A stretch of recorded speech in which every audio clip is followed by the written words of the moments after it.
First time I saw angels, I can't remember actually when that first time was, because as far as I know, from the moment I opened my eyes, I cannot remember any time in my life not seeing angels.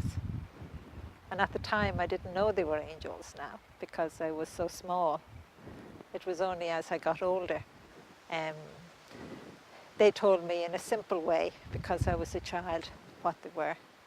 When I started to realize that they weren't human like everybody else was a time when I was very, very young. I had a little brother who had died before me, but I hadn't known as such, but I used to play with him. And one time I touched him, and that was just magical. You know, we just went into each other, and I, as a young child, we were building blocks in front of the fire, and I just burst out laughing. And that is when they explained to me, your brother is not an angel, he's a soul, but we are angels. Everyone has a guardian angel, just like all of you here. You know, I have seen the bright light behind each and every one of you. And it is, how can I say, to describe that bright light, it's about like 3 steps behind a person. And sometimes maybe I could describe it like a beam of light, or sometimes maybe like a fluorescent tube, you know, that type of light. And sometimes it can be, you know, different widths, but it makes no difference. It's only when, and I don't see everyone's guardian angel, I just see that. But if for some reason that light opens up and I'm allowed to see that guardian angel, to me, I feel very privileged. And guardian angels are just beautiful. They're indescribable, but I always have to smile. Not one of them is alike. And again, they always seem to change their appearance in the sense of, how can I describe, of something, say, that human being needs within their life. And guardian angels, not even only guardian, but any angel, they're neither male nor female, because I have to smile at that, because they can change, you know.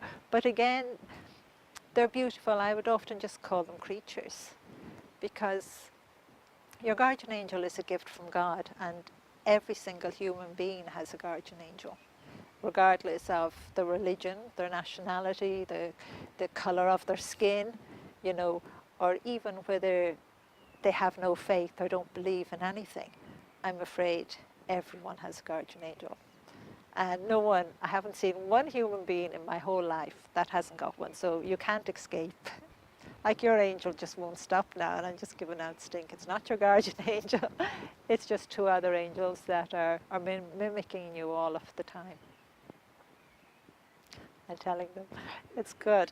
They're trying to keep me smiling. Your guardian angel loves you. You're precious to them. You're their number one. You know, they have to do everything they can for you. Except we all humans have a problem. 99.9% of the time, we don't want to even believe that we have a guardian angel, or we want to only believe that we do everything ourselves. When I was a child, the angels used to tell me I would write a book about them. And one particular time when I was married, had my own children, and I was wheeling my young daughter home, the angel Michael came up behind me, you know, as usual. And he said to me, you know, it's getting close now to the time for you to write. And I just laughed at him, just literally laughed at him, because I said, listen here, I can't even read or write properly. It's very difficult for me. How on earth do you expect me to write a book? And he says, well, you will.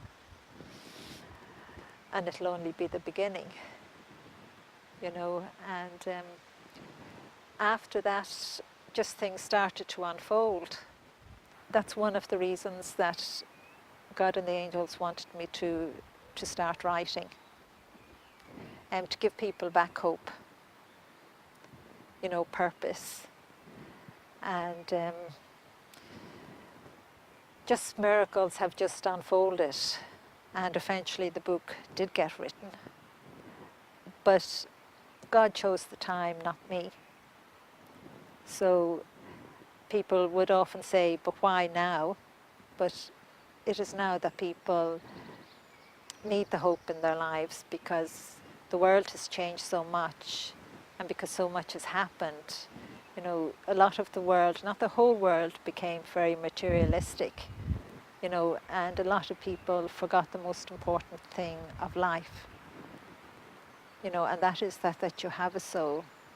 And the most important thing for each and every one of us to do is to live life and to help each other, you know, and family is very precious. The human part of me is very surprised at the success of the book.